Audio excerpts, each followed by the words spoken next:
What's going on? It's your boy No Drift, and I'm back in here with another message.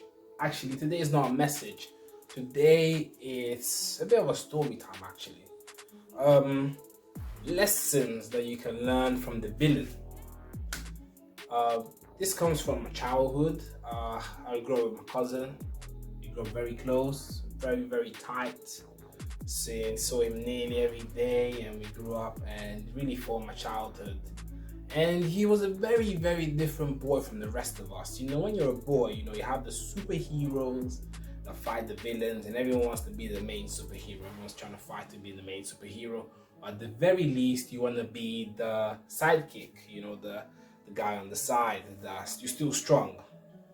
But my cousin always wanted to be the villain, the bad guy.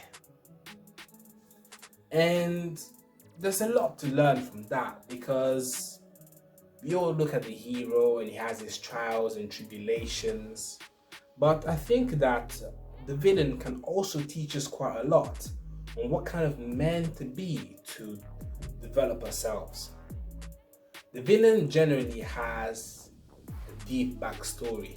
They're never a villain for no reason. There's something that triggered them to become the villain. Or really and truly, they could be the hero in their own eyes or to their own people, but just simply because they go against a hero that is portrayed as good to us, they are the villain. And generally, the villain is cold, calculated, and wants to get to the goal. So, what are certain traits that we can learn from the villain? It's something that we can implement in our life, because I really think that fiction, as people look down on fiction, I love fiction, and I think that it resonates. The teachings and the lessons in fiction resonate with us, and I think people learn a lot more from them rather than just these books that tell you 1, 2, 3, 4, 5, 6 steps to become successful, because the actions stay imprinted in our brain, right?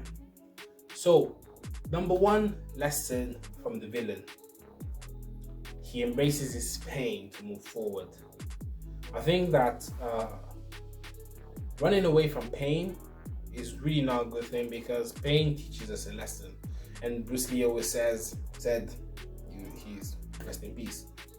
He said, pain will leave once it's done teaching you a lesson. And the villain embraces the pain that he has and learns the lesson from it in order to move forward and achieve his goal.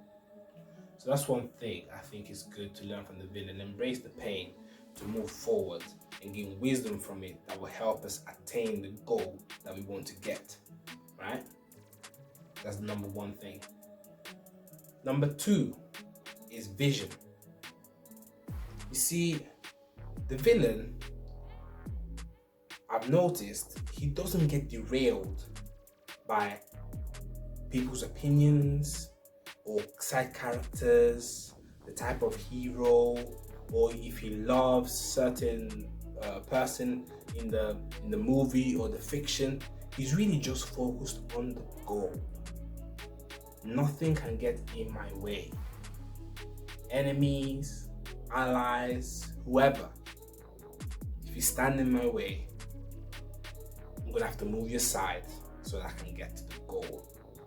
And that's something that I really think is important, because a lot of us get derailed in life when we look at gaining things, achieving things, or targets that we set for ourselves.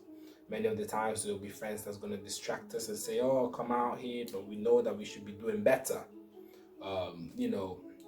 Many things, many distractions can come, and it's only up to us and our willpower to say no to those distractions, that we can move forward step by step to our vision.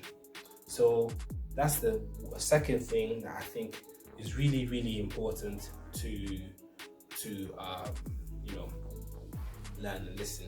And then third is that the villains can sometimes become the hero, the good person.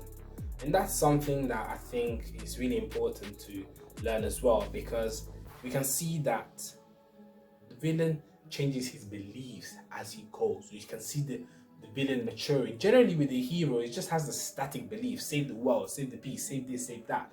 But with the villain instead, you can see that there's a change. You can either become from bad even worse. From bad he can become neutral, or he can become good.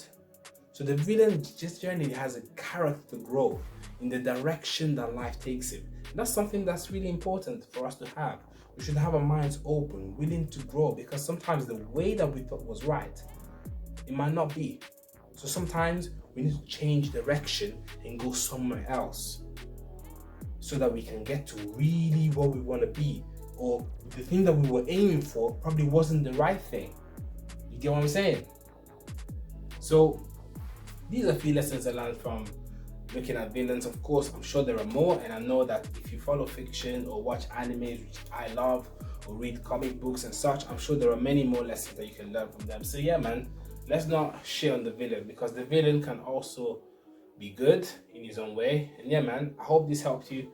Light-hearted episode. And yeah, man, catch you in the next one. It's your boy No Drift. Peace.